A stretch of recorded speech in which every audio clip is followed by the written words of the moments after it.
Welcome back to another video. Today we're going to be doing a fan-made explanation on Lord Exo, his timeline and backstory, I guess. Also, this has been the first TDS video I've done in basically over a year. So, yeah. Oh yeah, also make sure you like and subscribe and maybe turn on the notifications, even though I rarely upload, but I will be uploading another 2 videos later this year, so be tuned for those. But anyways, let's do some explaining about Lord Exo. Oh, and this may sound a little confusing, but you might understand it soon enough. So let's start in 2019. In 2019, the second lobby, which was during the sword fights on the Hyde event, was created. But will be also I'll be calling the main tower defense like troops, whatever they're called, just TDS. So yeah. Anyway, so the TDS goes to the sword fights on the Hyde lobby, but they found an unknown source that was coming from the beach. And they decide to relocate everyone to a temporary lobby while they study this mysterious energy. But Swordmaster, which was the first event boss, was after the power, but he was defeated so easily because of how weak he was, even though there was not that many good towers and upgrades and stuff like that. Over the time, they were also researching about this energy. Raider Boss also came and attacked a little after Swordmaster, but he was defeated easily, and they finally realized what the energy was, so they just stored it behind a door for a bit for them to also do some more research, and they brought everybody back to the main lobby. But also, Jacobot arrived and tried to go after the energy also, and that was the same for Krampus. But they were all easily defeated because people were really good at it. But Jacobot was a bit difficult for them. Probably because he was, well, Halloween enemy. And obviously I'm saying that because, well, Jacobot is the least defeated event boss, which is funny. TDS made sure that nobody, apart from high-class troops like Void Miner, Commander, Engineer, and a few others, would enter the base, and they made sure that it had really high security. So they added on a few extra troops to the team, like Rocketeer, Electroshocker, and a few others. And it was very easy for them to hold off any enemy that tried to get near it. Now for the most chaotic year for TDS, which was 2020. The year started out as normal, but it started going back downhill after Ducky Doom had attacked TDS. Because also during that time, a bit of corruption with the door, which the energy was being stored behind, literally just malfunctioned and changed design completely with no warning at all. It was so confusing because nobody changed the design of the door at all. It was literally just done like that on its own. Then after Ducky Doom was defeated, out of nowhere, the door just completely changed location with no warning also. And there was also signs of corruption happening also with the door, as every hour it would go berserk. Basically, it would just have a seizure. A few weeks before the door broke open, tons of corruption was going through the area that they were doing research, and probably due to Void Miner just mining corruption, but every high class troop that was in that area had to be evacuated. Basically, nearly everybody in the lobby had to be evacuated. Finally, in August, the door holding the corruption broke free, and chaos just emerged. Tons of towers, like the John Engineer and a few others, just went missing into, well, the void where the hardcore door was, aka the energy, and literally the entire area was changed. And thus, Lord Exo has been released. Oh, and I actually meant to say the unknown instead of the void. Lord Exo planned his first attack on TDS by making an enemy called Lord Sinister. He used this on Trick or Threat Town by, well, attacking them with Lord Sinister's army. And, well, it was pretty hard for TDS actually defend Trick or Threat Trick or Threat Town with it. And 6 months after Lord Sinister was released, they had to actually surrender also because the lobby that was part of the Halloween event from 2020 was getting a little too corrupted, and they had to surrender and move to a new location, aka the lobby during the Raider Boss thing, whatever it was called. And also that lobby actually got a bit of a change after the hardcore door broke open.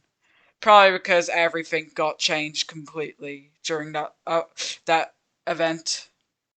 The main reason why they surrendered was because they were not used to a lot of the new guns slash weapons and other stuff that the new TDS troops were given.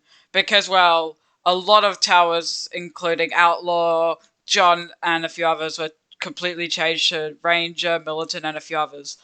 And, well, Militant also got just completely ruined during the two updates, which is just really sad. Obviously, Lord Exo hates John for some reason. Uh, John Roblox, if you're watching this video, maybe you should do a lawsuit against Lord Exo if he's a bit too mean to the John Tower, because it was obviously Lord Exo. I don't know much about lawsuits really anyway, so yeah. But yeah, Lord Exo just hates John for some reason. I don't know why.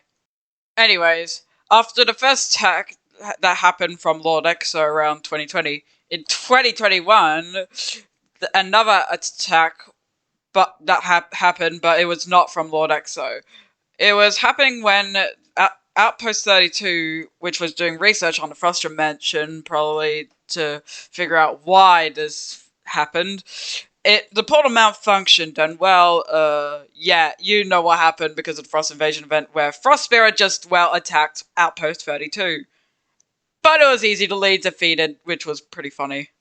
It's kind of weird that the Frost Invasion attack and the next attack, which was the Solar Eclipse attack from the Umbra, they were both not controlled by Lord Exo, from what I think, which is funny.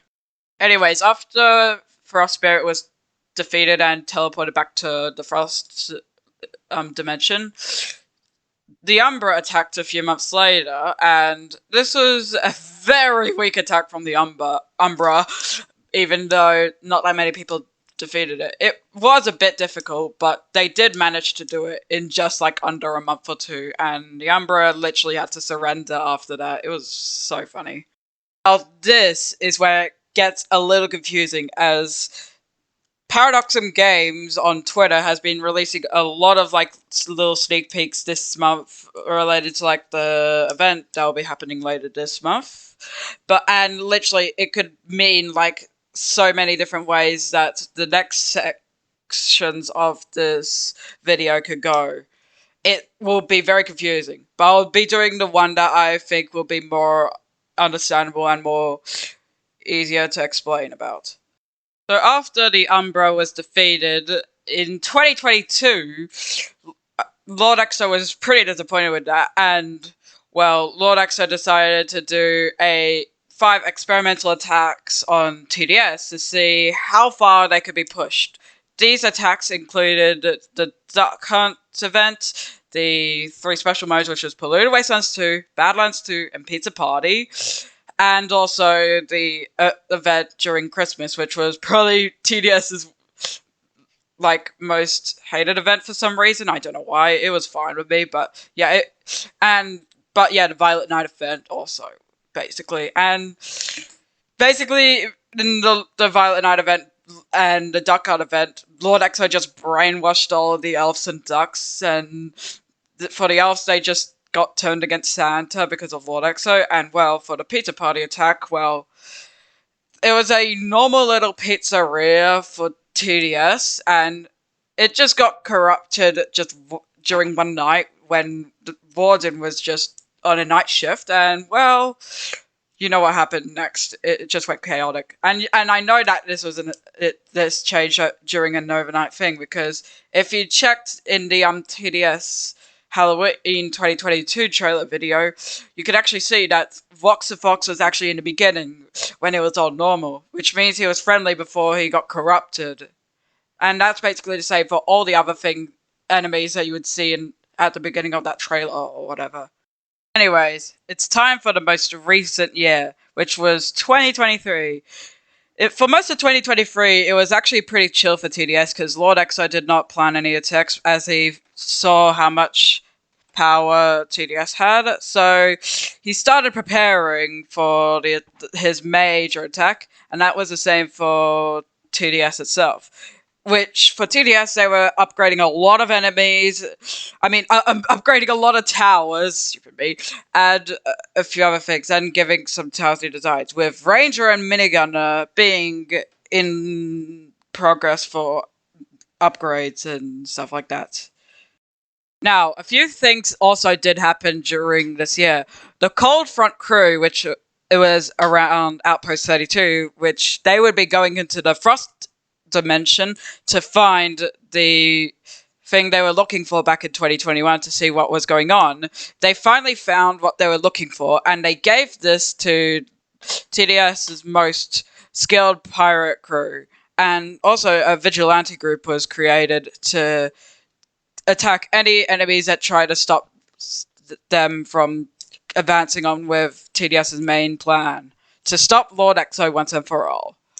And finally, later during September or August, I don't know what month it was for that, but TDS finally found the treasure.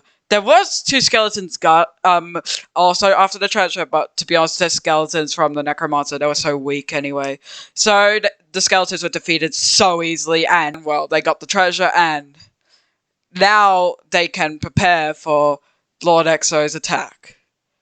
Now, for the month of October in 2023, I'm not going to say that much because, well, not everything for the Halloween event this year has truly been confirmed yet, but if you have a look at Paradoxum Games, they've been posting a lot of little sneak peeks, and, well, that one where they had, like, that thing where there was a purple cube and then they just looked at the sky, people are saying that's the Umbra returning.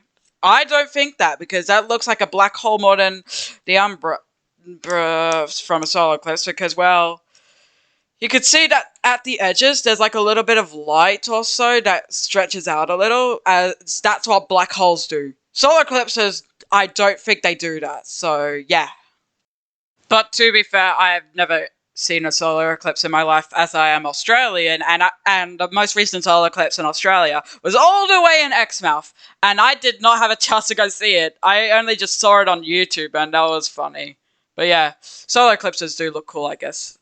Anyways, that is basically the end of the video, as we have to wait for the future of TDS to see what will actually happen. So, if you enjoyed this video where I talk about my predictions and theories about Lord Exo's backstory and what will happen with him in the future, hopefully you like this video.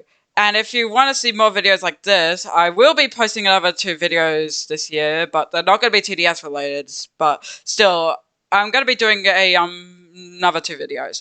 So if you want to see those, make sure you like and subscribe, and also turn on the bell notifications if you want to see more videos. Anyways, that's it, and thanks for watching. See ya.